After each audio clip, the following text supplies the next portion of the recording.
বিসমিল্লাহির রহমানির রহিম। পরম করুণাময় মহান আল্লাহর নামে শুরু করছি। অনারেবল ইসলাম প্রিয় তৌহিদি ভাই ও বোনেরা, আসসালামু আলাইকুম। বিশ্বের যে প্রান্ত থেকে আমার বাংলা কোরআন পাঠ অনুষ্ঠানটি দেখছেন, digital biochemic heart cancer and diabetics research হসপিটালের পক্ষ থেকে ডক্টর স্টক টিভি 100K চ্যানেলের সকল দর্শক শ্রোতাদেরকে জানাচ্ছি আন্তরিক অভিনন্দন। আজ আমি পাঠ করব সূরা আল হাসর, আয়াত 19 থেকে 24 পর্যন্ত।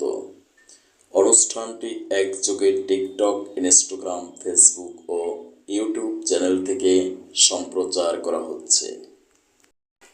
আয়াত 19। তোমরা তাদের মতো হয়েও না যারা দুনিয়ার ফাঁদে পড়ে আল্লাহকে ভুলে গেছে এবং এর ফলে আল্লাহ পাক ও তাদের নিজ নিজ অবস্থা ভুলিয়ে দিয়েছেন।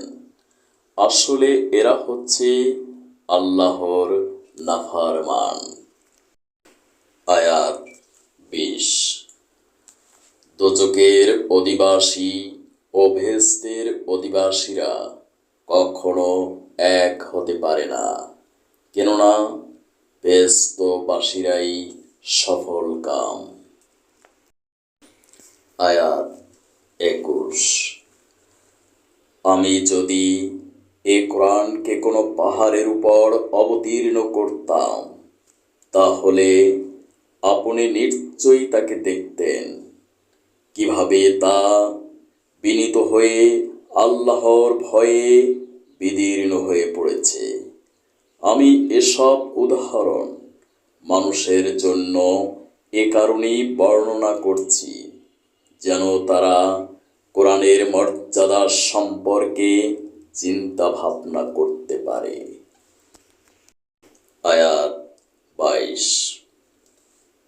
তিনিই আল্লাহ পাক, যিনি ব্যতীত কোনো মাবুদ নেই। দেখা অদেখা সব কিছুই তার জানা।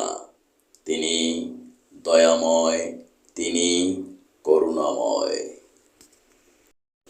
আয়াত 23। তিনিই আল্লাহ পাক, তিনি ব্যতীত কোনো মাবুদ নেই।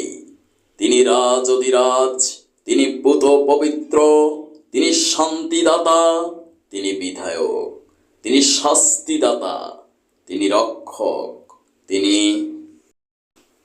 পরাক্রমশালী, তিনি প্রবল, তিনি মহত্বের একক অধিকারী। তারা যেসব ব্যাপারে আল্লাহর সাথে শিরিক করছে, আল্লাহ পাক সেসব কিছু থেকে অনেক পবিত্র। আয়াত 24। তিনি আল্লাহ পাক, তিনি সৃষ্টিকর্তা, তিনি সৃষ্টির উদ্ভাবক, সব কিছুর রূপকার, তিনি তার জন্যই নিবেদিত সকল উত্তম নাম। আকাশমণ্ডলী ও পৃথিবীতে যেখানে যা কিছু আছে, তার সব কিছু তারই পবিত্রতা ও মহিমা ঘোষণা করছে। তিনি পরাক্রমশালী, তিনি প্রবল প্রজ্ঞাময়। সাবধান হও বিশ্ববাসী, নাস্তিক বন্ধুরা আমার, কি ভেবেছ ইট ড্রিঙ্ক বি মেরি এই থিওরি দিয়েই জীবন চালাবে? নেবার পসিবল, কখনো সম্ভব নয়।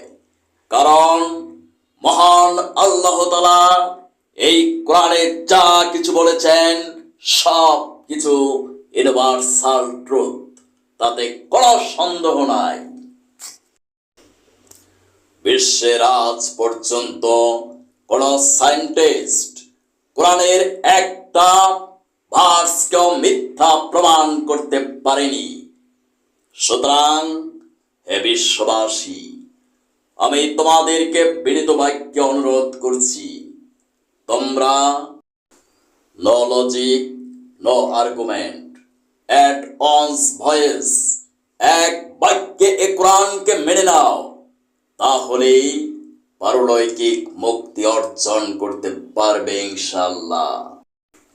আমি ব্যক্তির জীবনে কোরআন বাস্তবায়নের লক্ষ্যে কোরআন গবেষণা ও বাস্তবায়ন পরিষদ নামক একটি নন পলিটিক্যাল অর্গানাইজেশন প্রতিষ্ঠা করেছি। এই প্রতিষ্ঠানের একমাত্র লক্ষ্য হল মহান আল্লাহ তাআলার কমান্ডগুলোকে ব্যক্তির জীবনে বাস্তবায়ন করা। যে কেউ আমার এই প্রতিষ্ঠানে সদস্য হতে পারেন। সদস্য হওয়ার জন্য কোনো টাকা পয়সার প্রয়োজন নেই। শুধুমাত্র এই ভিডিওটিতে একটি লাইক দিয়ে আজীবন আমার পরিষদের সদস্য হতে পারবেন। আমি ইসলাম প্রিয় বন্ধুদেরকে বিশেষভাবে অনুরোধ করছি, আপনারা বাংলাদেশের প্রত্যেকটি ডিভিশন, প্রত্যেকটি ডিস্ট্রিক্ট, প্রত্যেকটি গ্রাম, প্রত্যেকটি এলাকায় কোরআন গবেষণা ও বাস্তবায়ন পরিষদ গঠন করুন এবং ব্যক্তির জীবনে কোরআন বাস্তবায়ন করুন। অনুরোধ ক্রমে আমি ডাক্তার কাজী দেলোয়ার হোসাইন, প্রতিষ্ঠাতা পরিচালক, কোরআন গবেষণা ও বাস্তবায়ন পরিষদ। যোগাযোগ করতে পারেন 018600564008. Thank you for watching my video. May Allah bless you. Allah Hafiz.